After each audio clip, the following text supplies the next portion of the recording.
the hard way. Hello, and welcome back to another episode of Free the Hard Way. Tariq Rashawn here with my boy Larry Man Rob and Wolfpack John.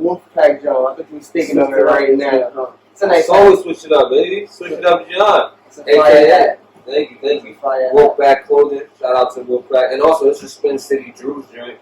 Shout out to my boy Drew. Thank you for the clothing and apparel today. Yep, and we are back again for another episode of Three the Hard Way, bringing you some sports news, entertainment, whatever the case may be. We're going to chop it up, we're going to argue. And today we're going to talk about, the second round matchups in the playoffs. Brandon Ingram and his most improved player award. Some NFL breakout players, seeing that the NFL is right around the corner.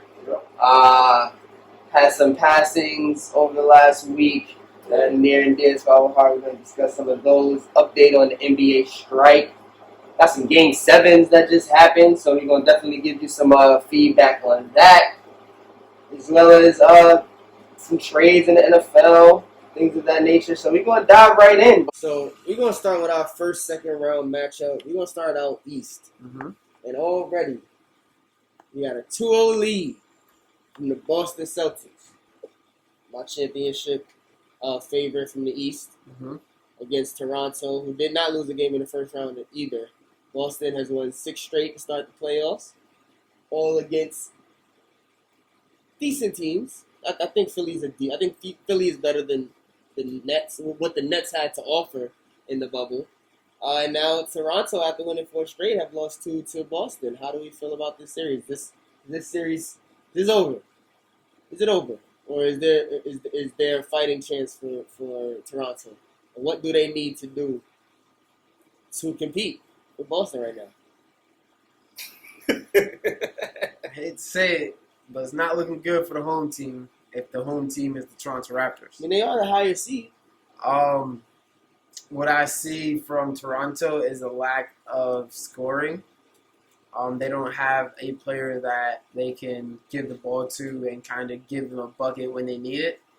On top of the fact that the strengths that I thought that they had at center, as far as Marcus Gasol and Serge Ibaka and all those guys over there, it really doesn't even make a difference because, Marcus Gasol is looking like a dinosaur out there, and Serge Ibaka is literally just shooting threes. So the big is a wash right now, and when you look at the matchups, they got some young shooters over there in Boston. Jason Tatum trying to make a name for himself. Jaylen Brown's coming on his own. Kemba's trying to make a name for himself. He's trying to make a name for himself. He's trying. You know what I mean? He's trying. We've seen this from Jason Tatum before. I feel like we've seen this his rookie year and being the leading scorer on the team that was made it to the Eastern Conference Finals. So, Toronto, man, y'all gotta figure out how to get some production out y'all bigs. Put it that way. But that's the only way they're gonna have a chance to compete in this series. If this is a battle of the wings and the guards, Boston gonna win that 10 times out of 10, especially against Toronto. Yeah, my take on it is that we was waiting for the moment for the Boston Stars to arrive and mesh together, and now they're doing that. And sometimes you got to take a piece away from the puzzle to allow the other stars to shine. And I think that taking away Kyrie Irving has unlocked both Jaylen Brown and Jason Tatum. And also the unselfishness and the ability for Kemba Walker to play off the ball allows a freedom for them to get their shots and get in rhythm as well. And Marcus Smart is playing amazing right now. He's playing amazing.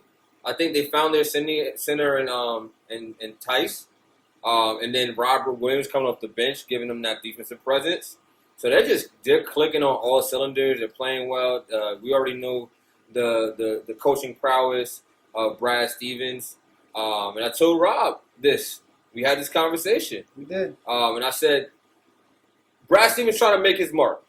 And if it's any time to make his mark, it will be against the person who just won the NBA championship last year, Nick Nurse, and Coach of the Year award.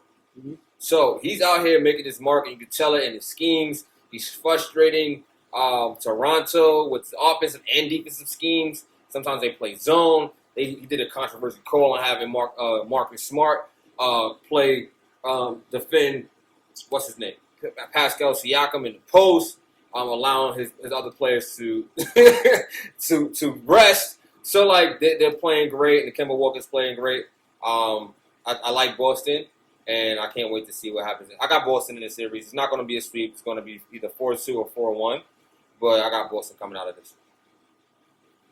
All right, we're gonna move on to our next matchup. Out west, we got the Clippers, and after last night's Game 7 win, which we will talk about later in the show, 2 Game 7s, the Denver Nuggets against the Los Angeles Clippers. How do we foresee that series going? I don't think Denver has a chance.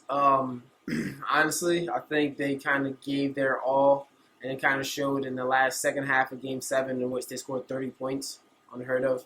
And I think the Clippers, if they come to play, they will definitely handedly, if not sweep them, definitely a gentleman sweep. I don't see 2 games out of the Nuggets now. I think the Nuggets have a puncher's chance.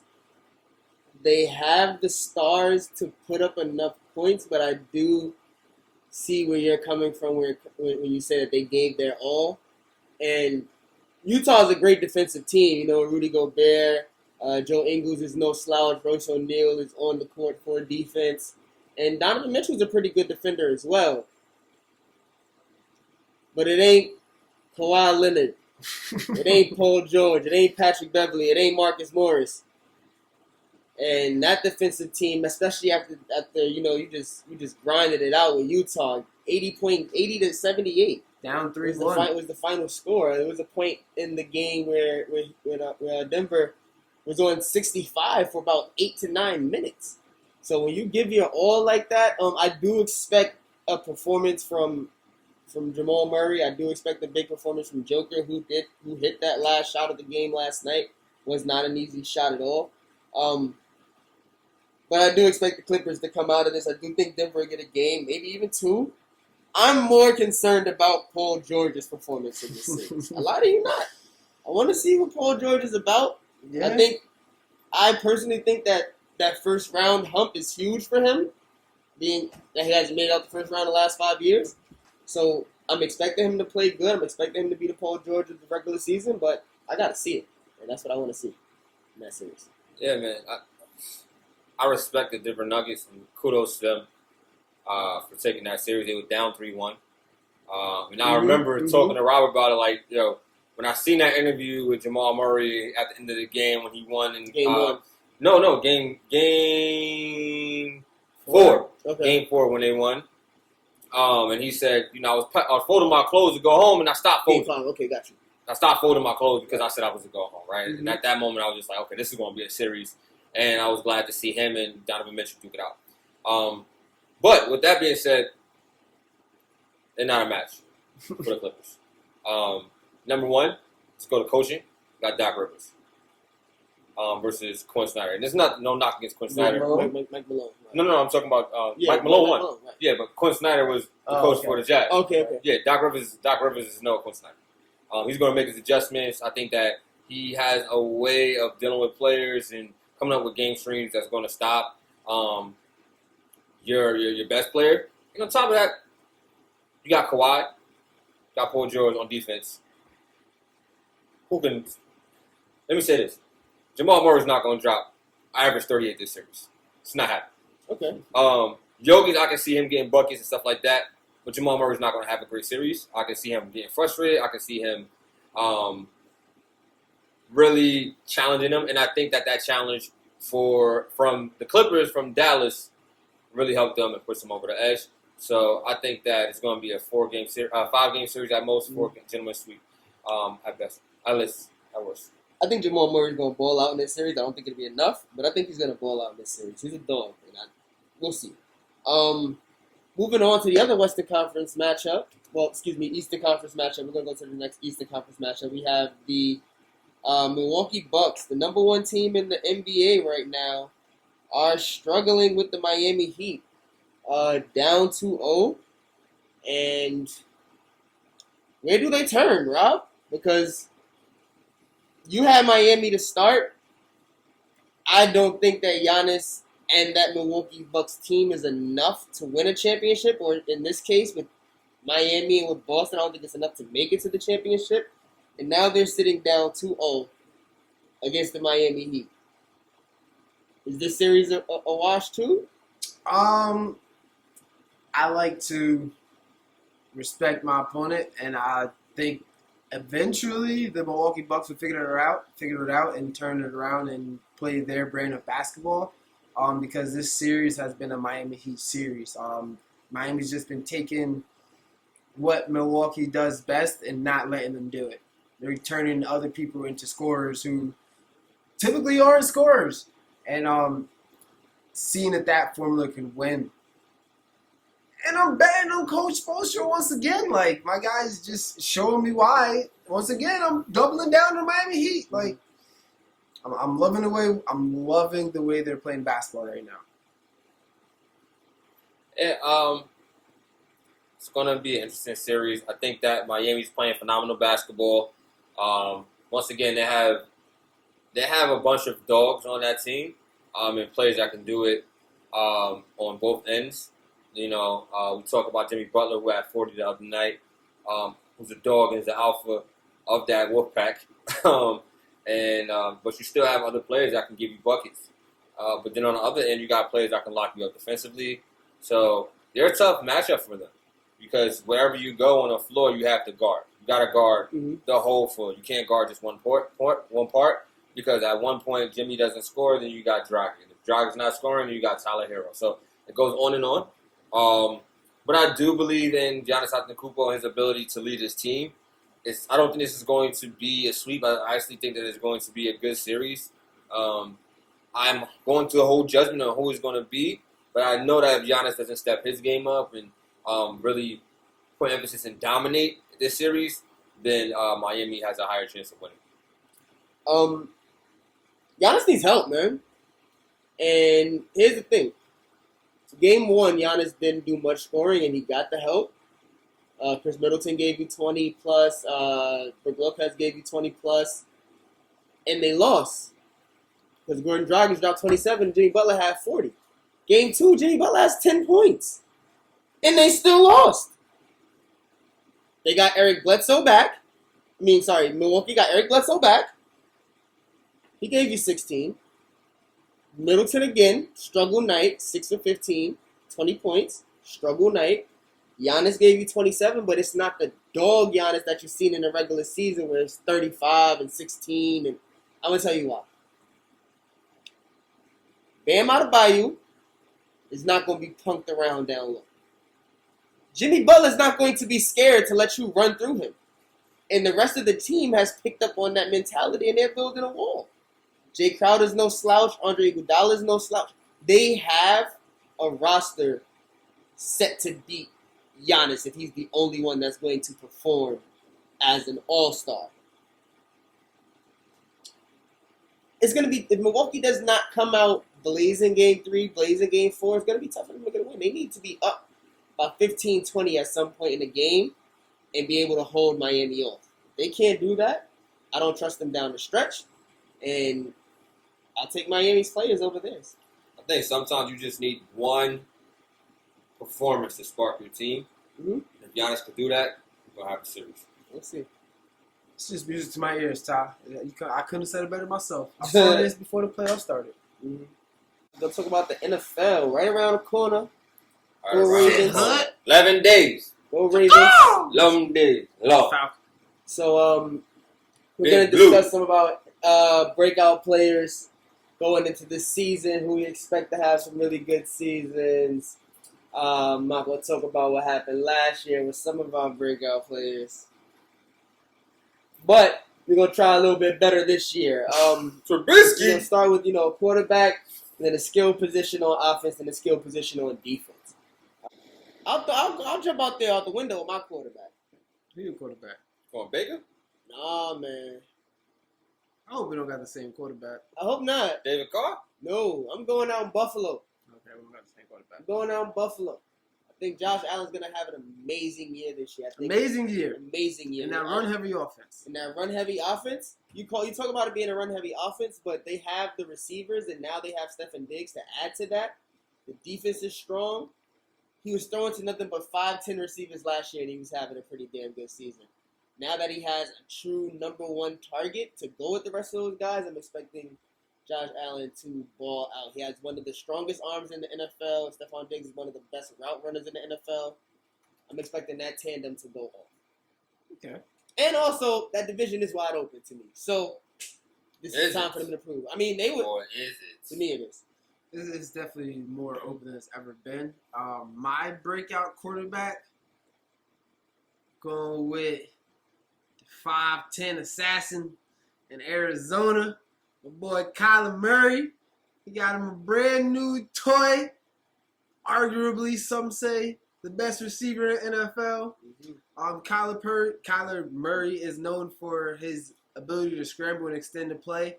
And if he can develop that chemistry with DeAndre Hopkins, it's going to be magical in Cliff Kingsbury's offense. I also think he's a threat to run the ball, so I can see him running for over 500 yards this year. So I Josh think Allen run that rock too, baby. he ain't running like Kyler. What you mean? He had more yards than Kyler last year. Josh Allen run that rock, boy. What you talking about? You run the rock. Kyler That is a better runner than Josh Allen. No. I'm He may be willing. faster. I'm willing Not to better go runner. that. I'm willing to say that this year Kyler Murray will have more rushing yards than Josh Allen. That's what I'm willing to say, and more passing yards. I double down. Rob has spoken. Josh Allen got 17 rushing touchdowns. Yeah, a bunch of rushing touchdowns. Go ahead. John, who you got? Big Blue through and through, baby. I got my boy Danny Dime. I can't wait to see what it looks like. I think Ingram is also going to have a good year. Darius Slayton had a good season last year as well. I get my boy Sterling Shepard back. We still got Golden Tate. We still got Saquon. We got one of the best offensive lines that we had in 2008. I am hopeful that Danny Dimes is going to have a breakout year, and it's going to be interesting. I'm not gonna lie to you. I believe in Danny Dimes too. I want to see what he looks like this year. I love how you turned your breakout player into a Giants Of fandom course he would. here. Good Yeah, job, yeah. John. Good job. He would. Offensively, does anyone have a target or a back that we should all be on the lookout for? I'm stuck between this one. My homer in me wants to say Calvin Ridley, but I feel like that's not. I feel like everyone knows he's pretty good. So I'm gonna go with someone who I think is a little bit of a sleeper. I like Terry McLaurin out of Washington, man. I think he's gonna have a really good year. He's clearly the number one target over there. Like, I don't even know who the other receivers are, honestly. They have a running back by committee backfield, and hopefully he can develop some chemistry with Dwayne Haskins and Alex Just named Smith. the starter. Right. So I think that Terry McLaurin is going to have a really big breakout year. He's going to be a name that everyone's going to be like, oh my gosh, he's actually pretty good. I'm going to go with somebody who last year I felt like was slept on, but then he showed you guys why. Wide receiver DK Metcalf. I believe that he's going to have a great season. Last year he had 7 touchdowns, 900 yards on only 58 receptions. Mm-hmm. So imagine what he's going to do this year. In the second year, he has the timing down with Russell Wilson, used to the system. You know, Pete Carroll is also great with offensive schemes. I think that he's going to have an awesome year, and I can't wait to see what that offense looks like over there in Seattle. Russell Wilson's very efficient. Very efficient. Like, he give you 200 yards, but he only passing about 17 times. Right. It's going to be a long ball. And But Metcalf has the size, the speed. Metcalf has everything you need to be,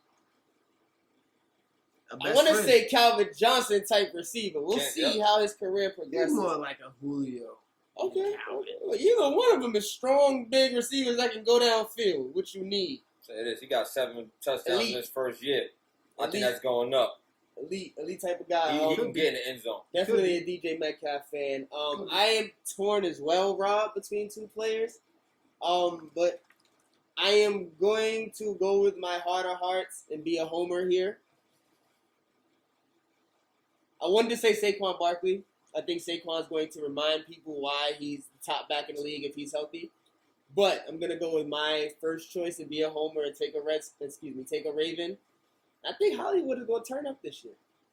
I think Hollywood Brown is going to have an amazing year this year. I think the NFL has this thing where they kind of harp in on what you do best.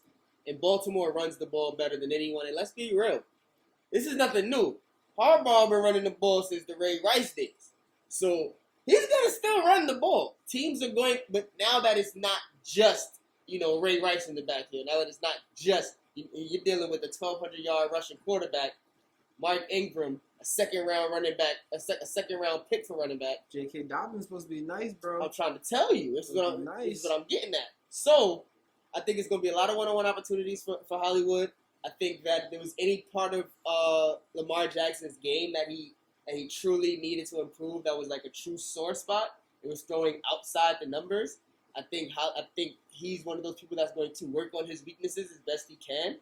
And I think Hollywood is going to be the guy outside those numbers. He's one of the fastest guys in the NFL. And they're going to have to put 8-9 in the box a lot. I think that gives him the setup. And John Harbaugh is a great coach. So I think that gives him the setup to have an amazing season offensively. Sidebar, they said that Hollywood put on 15 pounds this season. Muscle. We're going to see. We got any standouts on defense that we expecting to turn up? I'm gonna give one of our fans some credit here. One of my good friends, one of our guests of the show, Philip LaFortune. Mm-hmm. He's been mentioning this guy. I actually did some research on him. I'm gonna try to pronounce his name correctly.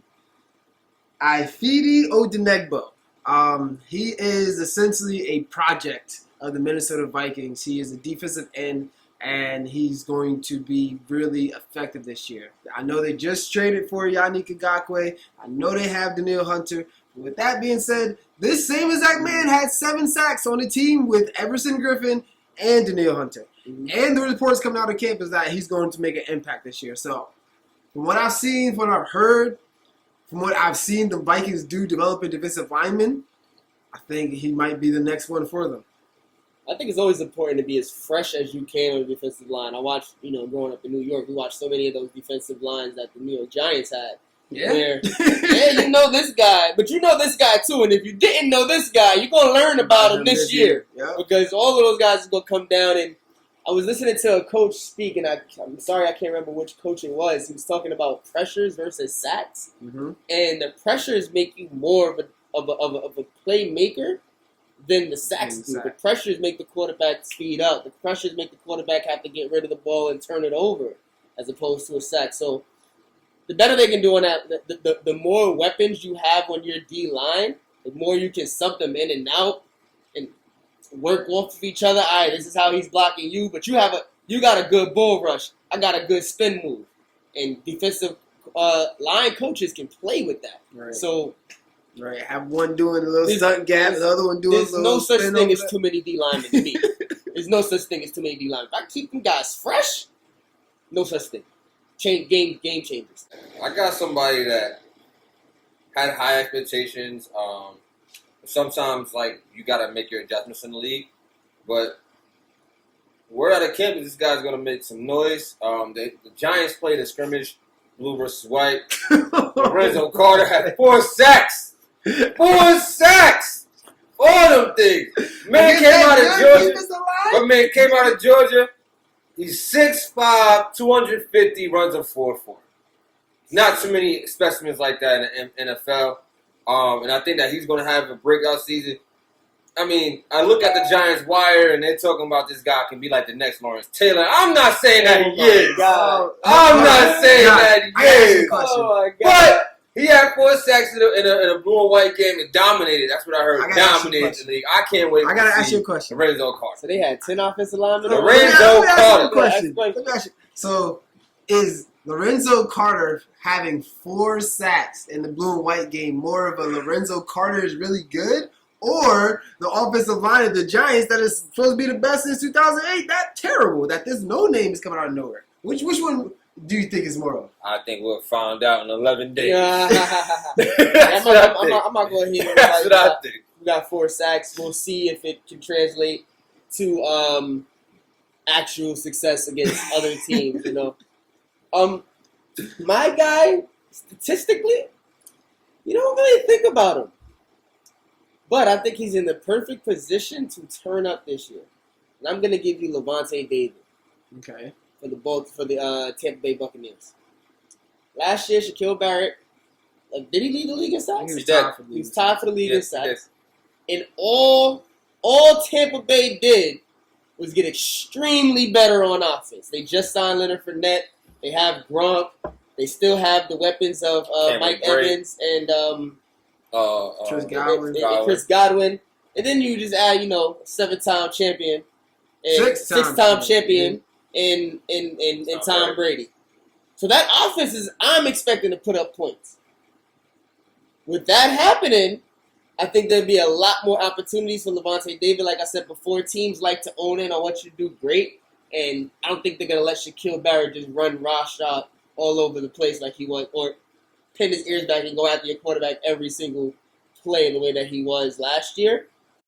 The last basketball topic we're going to talk about today, our boy, I think we all was fans of his this year, Brandon Ingram, was named Most Improved Player of the Year. Some other candidates, but I personally think that he was. I think the NBA got it right. I think he's most formidable for this award. The New Orleans Pelicans had the number 1 pick, who didn't end up playing until halfway through the season. Brandon Ingram did his best to keep them competitive after losing 12 to start the regular season. If you take that 12 and make it 5 out of 7, 5 out of 12, 4 out of 12, not even a 500 record, they probably make the playoffs this year. So outside of their terrible start, Brandon Ingram did what he could. When they did get Zion, he was on super minute restrictions. Yeah. So for what it's worth, 23 points a game. I think he had 6 rebounds and 5 assists. That was the other way around. 6 rebounds, 4 assists. 4 assists. 4 assists. And for what it's worth, I think he did a really good job this year. There were other candidates, Devontae Graham had a really good year. But I'm sold on Brandon Ingram. I think he's going to be an all-star caliber player very soon. I believe he was an all-star last year. He's an all-star this year. He's an all-star this year. So he is an all-star caliber player. Excuse me, Brandon Ingram. Yeah, shout out to B.I. We always got to show love to our former Lakers.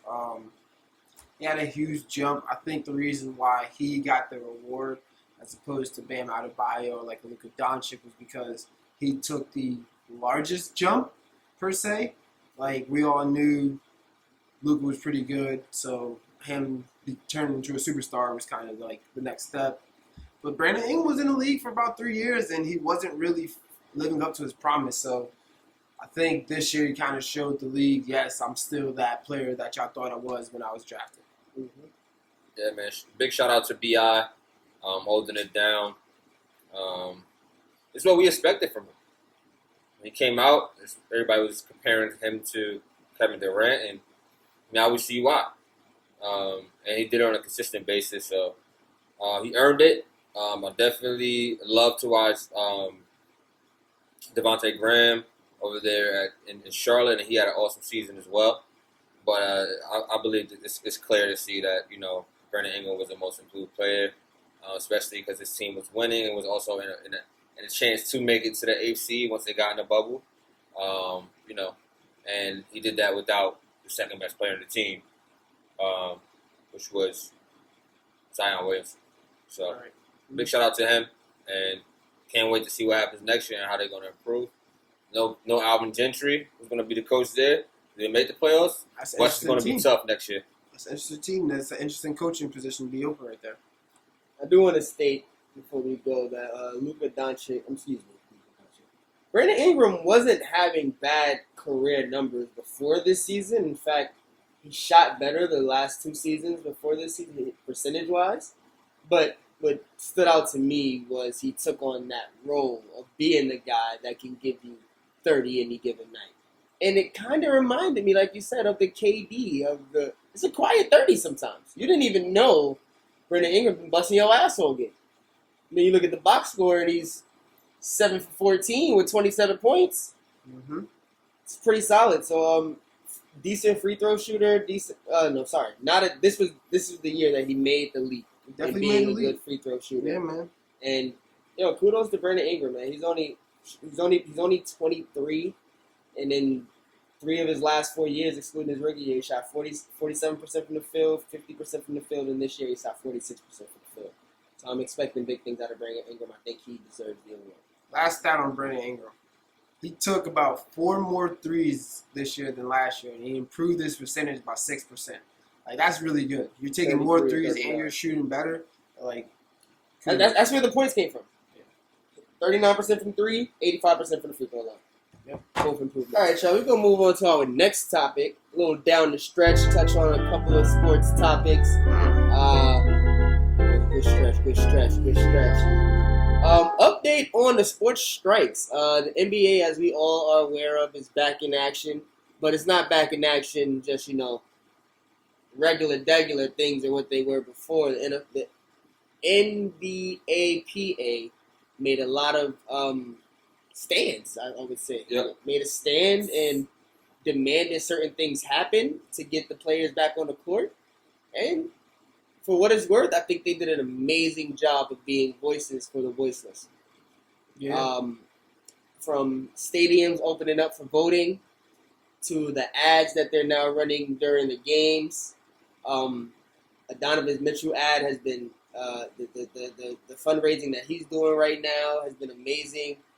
These players are letting you know right now, and I talked about our black millionaires before, and it's not just our black millionaires, but when we talk about basketball, I believe 85% of the league is black. So our black millionaires are stepping up to the plate, man, and they're still having their fun. They're still doing their job, because although it's fun, it's also their job. It's to put food on the table for them. But they're letting our voices be heard. The people with less of a platform. Strikes. I seen Naomi Osaka. She boycotted her tennis game, and when she came back to the tennis game, she was wearing a Breonna Taylor mask. The NFL I've seen Mike Tomlin doing speeches. I've seen Detroit Lions doing speeches. Even the Knicks, like John spoke about last week, the Knicks stepped up and made a statement early this time around. Yeah. So They still got it wrong, though. Yeah. We Well, respect the league decision, the players' decisions.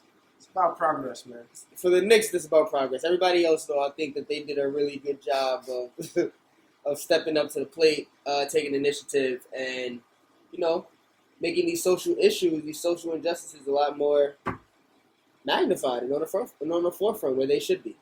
Yeah, man. Definitely shout out to the WNBA, too. Right. They've been very visual and creative with how they have been approaching the social injustice in this country. Just from the players all kneeling to them wearing warm-up shirts that spread out Breonna Taylor's name. They also did another one with Jacob Blake. Also saw a picture of them with very creative. They had 7 bullet holes in their warm-up shirts or painted on as like a design. So like just bringing awareness, and the fact that they're using their platform is really dope. And once again, we find ourselves highlighting another avenue of success. So shout out to all of the athletes that are really fighting the good fight. Yeah, man. I want to shout out one of the owners, only minority owner in the NBA, Michael Jordan, Facts. for being able to bridge that gap from the players' voices being heard, and also making the owners understand where the players were coming from, and really empowering them. Mm-hmm. So shout out to MJ once again, clutch again, and I think a lot's going to happen between now and the election time, and the NBA has definitely empowered their players to speak their truths and let their voices be heard, and that's a beautiful thing to see. Facts. Oh, shout out to the WNBA too for holding it down, and they low key have been the front runners in this women's movement as well. Absolutely. Some somber news to report. A lot of somber news to report this week. Yeah, man. Chadwick Boseman, Black Panther, has passed away after battling colon cancer for 4 years, secretly not, doing his duty to leave everlasting immortal impression on this earth. without even letting us know what type of pain he was going through. Cliff Robinson of the Portland Trailblazers passed away earlier this week. The Trailblazers honored him by wearing the black headband, something that he.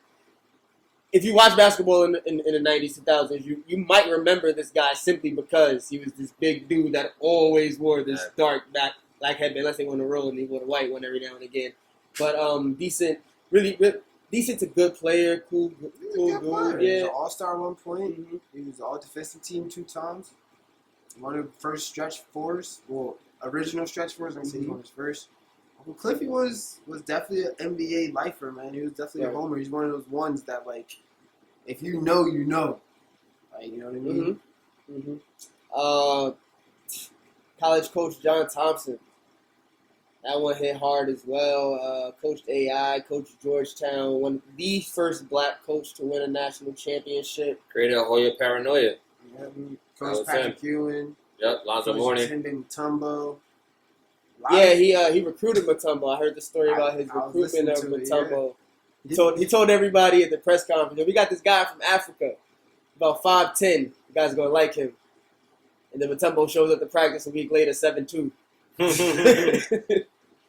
And the rest is history. Yeah. You know Mutombo's career. So, oh man, I look at these people and also, Luke Olson. Of coach of Arizona. Another Hall of Fame coach passed away. Impacted a lot of lives. Coach Gilbert, Mike Bibby, Rich Jefferson, Steve Kerr. He was really he was one of the true like powerhouse coaches, along with like the Coach K's and stuff. Like his name is up there with them. I look at these guys, man, and I think I touched on it last week when we talked about our black heroes. And I'm not going to say that people don't look at them as heroes, but if you aren't, you definitely have to change the lens and perspective of how we view our people coming up. John Thompson, first black coach, AI from the streets, will be the first to tell you this guy saved my life. Yep. You know, AI is so instrumental to hoop dream person, black, white, Spanish, Asian, doesn't matter. You know Allen Iverson, and you may not know Allen Iverson if it wasn't for John Thompson making sure that he stayed out of trouble, taking him when no one else wanted to take him after the high school brawl. You won't know Allen Iverson. You wouldn't know Allen Iverson, because exactly. Remember, there was nobody that was giving him the opportunity, so it just shows, man, I hate to cut you off, so I'm sorry about that, but John Thompson is one of those people that's larger than life. He's an icon in the black community. Mm-hmm. The first African-American coach to win an NCAA championship. The heroes. And then I really think that he opened the door for equality in coaching in the NCAA and just overall, because when they asked him, you know, how does it feel like to be the first African-American coach, he's like, I'm the first coach from Massachusetts to win an NCAA. So, like, those moments and those doors that they opened, like, he's a pioneer in that. You gotta be grateful for him for doing that. Even like Georgetown being Hoya paranoia, like before John Thompson, what was Georgetown? Did we know what Georgetown was? Right. So for him to create that culture, and you know, Jalen Rose said it best. He felt like Georgetown was the HBCU because of the atmosphere that he created there, and the players. And the legacy that he left there, you know, and Patrick Ewing is filling his shoes now as a former player of his, carrying his legacy. So, you know, we're going to miss you, Big John, and thank you for everything that you've done for the community. And you know, it's hard to see, you know, our legends pass. You know, and just talking about legends, Chad Boseman, like we talk about hero. We talk about athletes and a warrior or Mamba mentality, right? That's him, bro. He had the Mamba mentality. Like he was so focused, and what he did, he was battling through cancer and creating all these wonderful films. Thurgood Marshall, right? Then you got Black Panther, Five Bloods, all this stuff while undergoing like so that battle right there. And you know how like I've never been on a film set, but I can imagine doing takes on top of takes and learning how to wrestle with. Like all that body on top of the chemotherapy, bro. My stepfather had cancer, right? So, and I know how that is, and I know how your body shrivels up, and I know that you are extremely vulnerable in that state. So for him to sacrifice that, to put out the films, to inspire people, right? That's what he really did. Meant a lot, and we're really going to miss him. We're going to move on a little bit down the stretch. The Jaguars are fire selling everyone again. Fire sale? Yeah, Unique Ngakwe was Suck again! Oh, we suck again. Unique Ngakwe was traded to the Vikings. Leonard Fournette was dropped and subsequently picked up by the Tampa Bay Buccaneers. That means that almost everyone from that defense, that 2017, I got to get stat checked on that. I think that was the 2017 defense where the Patriots cheated them out of going to the championship, where Miles Jack picked up the fumble and ran it back, and they said he was down by contact. There was no contact. I think Miles Jack was still there. From that Pro Bowl, one of the best seasons of defense we saw. Bouyer's gone, Ramsey's gone, Campbell is gone, Ngakwe is now gone. There's somebody else that was on that. Smith was hurt.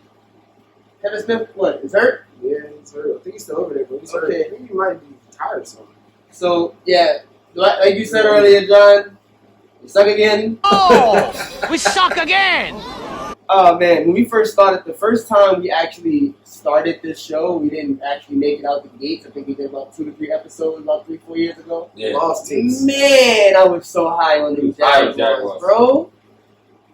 Love them Jags. And coming out the AFC South that year. They had the game. Oh, no, I had them coming. The next year, they did absolutely nothing while I was continuously saying that they'd be good. Listen, Vikings made a good trade, man. That was a good trade. Absolutely. Picking up Yannick Ngakwe. Anytime, like you said, you can get an elite or a pass rusher for not a premium. You don't got to pay a first-round draft pick, a couple fourths in the fifth. Get somebody that's already proven. Bring them all home. So who's the better pickup here? Unique Ngakwe for the Vikings or Leonard Fournette for the Buccaneers? Both teams are competitive. Both teams are championship hopefuls. Who's the better? Who do you guys think is going to perform at the most important, not necessarily the highest, the most important roles to their team? I think Leonard Fournette. And the reason why I say that, because, Tom Brady has so many weapons, but we noticed that over the years when he has a traditional running back, Garrett Blunt, Corey Dillon. Here's the thing with that, though. He still doesn't necessarily use the traditional running backs in traditional ways. From what I remember on Tom Brady, even when he had Corey Dillon, he had LeGarrette Blunt. LeGarrette Blunt would go games without seeing the ball maybe 4 or 5 times. And like Rob said, Tampa Bay has a lot of backs this year. They have a ton of backs over there. So, I think it'll be important. I don't know if he'll be getting 20 carries a game ever. That's what I'm thinking when it comes to a Tom Brady offense. Whereas we talked about Ngakwe earlier, like I believe, this is just my opinion, you can never have too many good defensive linemen. So eventually, barring injury, I'm expecting him to be a disruptor on a team that already hangs their hat on defense. So I personally think it'll be Ngakwe because he'll have more opportunities. I don't think Fournette will get as many touches as he got in Jacksonville. I also think he'll be less of a distraction in Tampa Bay, which may bring his game back to what we expected it to be. I'm going to have to agree with you, Ty. My heart of hearts wants to say Leonard Fournette, but that backfield is already crowded. However, the man has a chip on his shoulder. After being released from a team, after being probably their best offensive option, number 1 running back, the top 5 draft pick, this is your contract year. Right before training camp, he's already been running around training camp with a $100 bill stacked to the back of his shoulder pads, saying, "This is my motivation for the year." So, to me, this just gives him even more fire. However, I don't see Bruce Arians getting the ball 20 times a night. I see him getting a lot of goal line touches, a lot of first, second down, rumble, decoy being in the game just to make linebackers have to play you honest. Yeah, so I think Ngakwe's going to get a chance. I disagree. I feel like you got to remember, Leonard Fournette was the offense for the Jaguars. For trash offense. Exactly. Was the offense. So now, you get an operation, you come into an offense where I have multiple threats, and now I got the run. I think he could have a big year, even if it's off of spurt runs. I don't think he's gonna have a bad year. I don't think he's gonna have 50. I don't think he's gonna have like 20 carries a game. Like have 18. I could He can have 2 or 3 runs easily, go 50, 60 yards. Easy. I hear you on that. I'm gonna take Ngakwe, but I don't think for that to be too far behind him. So down the stretch, I got anything I want to talk about? I see my girl Naomi Osaka won her first round. Something like Coco got knocked out first round. That was crazy. happens. See the difference in response. Coco was what? 17 years old? 17? I think she's 16 right now. So I did notice one thing. I sent it to the chat earlier. Brazil's soccer league I've seen that too. has just Equal pay. announced that they will be giving equal pay to their national team, and I think that is huge. Because that's a front running thing to do. And we being here in America, thinking, and I'm only thinking about WNBA versus NBA and how much revenue, how huge the disparity is in revenue, and not just revenue, but in salary. And I'm hoping that they can be front runners and show that women's sports, if taken care of, if promoted, if paid, can bring in the same attention or excitement that men's sports can. Yeah, shout out to Brazil. I think the United States should honestly take heed, Especially when it comes to our national soccer team. right? Especially when our men don't produce as well as our women do. But this is just equality across the board. And I'm going to support anyone that is trying to promote that. That's a big move for Brazil, and also a big statement for women's sports. And if there's any sport, like Todd said, that deserves to be paid as equal or more than men, it's definitely women's soccer. They've been holding it down since me and Ham days. Like, dominant, right? Like, so with that being said, I hope that we can come to a place in society where women are paid equally for the work that they do to men, that they do as well as men do. So.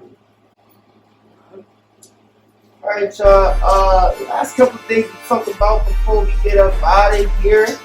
Go watch the rest of these playoff games. Fantasy draft watch party. We are doing a fantasy draft. 10 people in the league. We will, most of us have either been on through the hard way or support or help out in that Johnson Jackson family regime that we have going. They'll be participating. We'll be shooting it on Facebook Live. You can join us on Instagram Live. Watch the draft party. We want to make sure that we show some love back to our Facebook fans now that we're pre-recording and not doing live anymore. And definitely make sure that we show some love back to our when we started. You know, and also we want to announce that we are growing on Instagram. We have hit 100 followers. We expect to continue to shoot up the charts. 100 is not a crazy amount of people, but it's progress. Thank you to the 100 of you that are following us. Thank you guys. Really appreciate it. Check us out on YouTube, on Apple Podcasts, on Spotify, Instagram, Facebook. We are out there, y'all. Check us out. We got a website coming out soon where you can see all of our stuff and all of our episodes outside of YouTube. So yeah, we will have more of that coming soon. Yeah, just check us out, man. That's what we do our show for the day, y'all. Stay in the hallway. See y'all later. Roll credits, man. Look out for road credits. We have a road credit. Lawrence Carter about his neck. What? God damn, I don't even know what to say about the dude. Talk about the Giants. I can't wait for football season. Which team was he on, bro? You say he was on. He's on Georgia. Wait. Well, I'm talking about the first team. Was the first team or second team? It's first team. So that means y'all was not first team. No, first team defense. Oh, it's first team.